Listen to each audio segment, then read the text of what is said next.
बिस्मिल्लाहिर्रहमानिर्रहीम।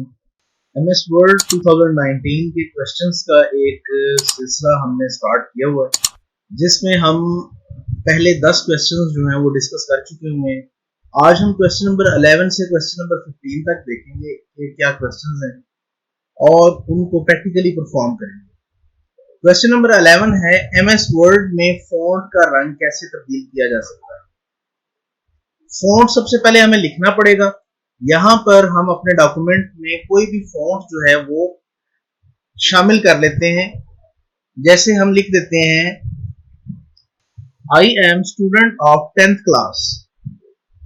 इसमें स्टूडेंट को हम सेलेक्ट कर लेते हैं डबल क्लिक करके, और फॉन्ट का ये कलर है ए के साथ एरो बना हुआ है छोटा सा, इसके ऊपर आप क्लिक करें और यहां से कोई भी कलर जो है वो आप अपनी मर्जी से सिलेक्ट कर सकते हैं, जो भी आप रखना चाहते हैं। यहां से हम क्लास को सिलेक्ट कर लेते हैं और यहां से इस एरो पे क्लिक करते हैं और इसका कोई कलर जो है वो हम चेंज कर देते हैं। तो इस तरीके से हम अपना फॉन्ट का कलर तब्दील कर सकते हैं। क्वेश्चन नंबर 12 है, फॉर्मेट पेंटर क्या है, इसका तरीका इस्तेमाल बता। फॉर्मेट पेंटर एक आसान सा ऑप्शन है, इसका इस्तेमाल देख लेते हैं। हम एक छोटा सा पैराग्राफ ऐड करते हैं। यहाँ पर ये हमने एक पैराग्राफ लिख लिया।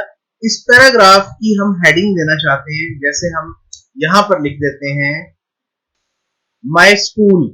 माय स्कूल को सिलेक्ट कर लें, इसको आप बोल्ड कर दें और इसका फॉन्ट स्टाइल जो है वो आप चेंज कर दें और इसको आप डबल अंडरलाइन कर दें, इसको आप सेंट्राइज भी कर दें और दूसरे फॉन्ट की निस्बत इसका जो कलर है वो हम थोड़ा सा तब्दील कर देते हैं। आप देखें, ये देखने में तो ज़ाहिर जो है वो एक हेडिंग लग रही है, लेकिन ये हेडिंग नहीं है, ये एक नॉर्मल टेक्स्ट है।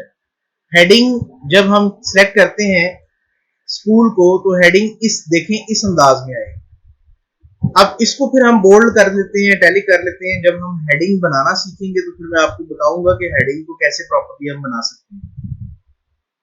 तो यहां पर हम 2 लाइन के बाद एक और पैराग्राफ सपोज एंटर करते हैं। माय स्कूल हमने फर्स्ट दे दिया, यहां पर हम लिख देते हैं माय कंट्री। एक ऑप्शन तो यह है कि हम इस टेक्स्ट को सिलेक्ट करें, इसका फॉन्ट स्टाइल, फॉन्ट साइज और फॉन्ट कलर यहां से चेंज करें। दूसरा हमारे पास तरीका है फॉर्मेट पेंटर। फॉर्मेट पेंटर को कैसे इस्तेमाल करेंगे, सबसे पहले आपने उस टेक्स्ट को थोड़ा सा सिलेक्ट कर लेना है जो आप फॉर्मेट चाहते हैं। अब हमने इसको सिलेक्ट कर लिया, इसके बाद आपने फॉर्मेट पेंटर के ऑप्शन पर क्लिक करना है।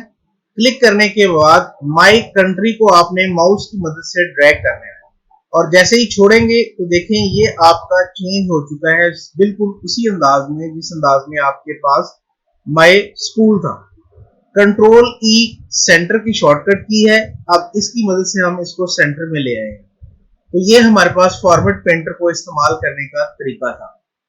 क्वेश्चन नंबर 13 है, अलाइनमेंट्स क्या होती हैं, इनकी शॉर्टकट कीज भी बता दो। अलाइनमेंट्स हमारे पास 4 तरह की होती है। कौन कौन सी होती हैं आप देख लेते हैं। फर्स्ट अलाइनमेंट हमारे पास होती है लेफ्ट अलाइनमेंट, सेकंड हमारे पास होती है राइट अलाइनमेंट, थर्ड हमारे पास होती है सेंटर अलाइनमेंट एंड फोर्थ हमारे पास होती है जस्टिफाई और जस्टिफाइड। ठीक है, इसको आप जस्टिफाई बोल लें या आप इसको जस्टिफाई बोल लें, दोनों ठीक है।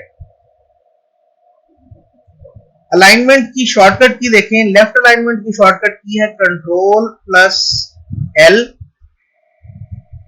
राइट अलाइनमेंट की शॉर्टकट की है control plus R, central alignment की शॉर्टकट की है कंट्रोल प्लस ई और जस्टिफाइड की जो अलाइनमेंट है वो है कंट्रोल प्लस जे।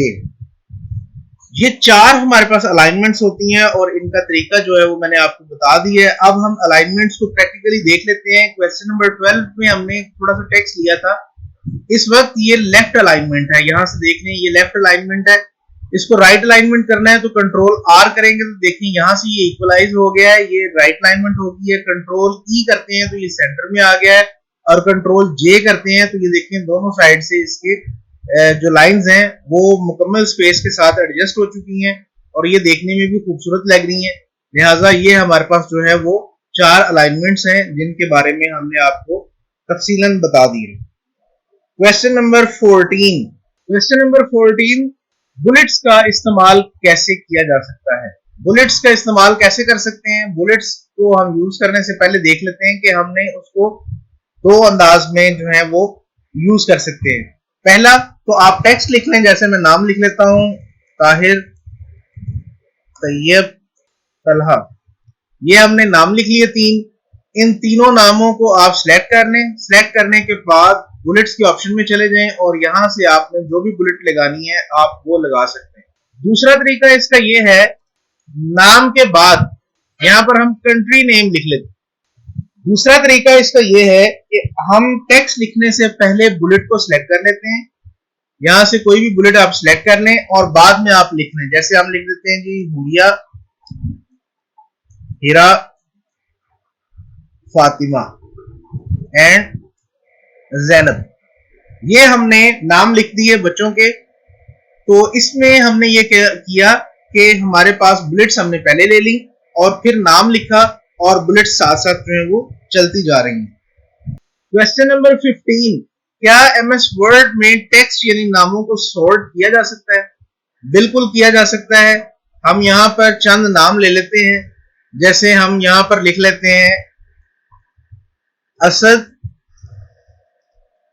उमैर,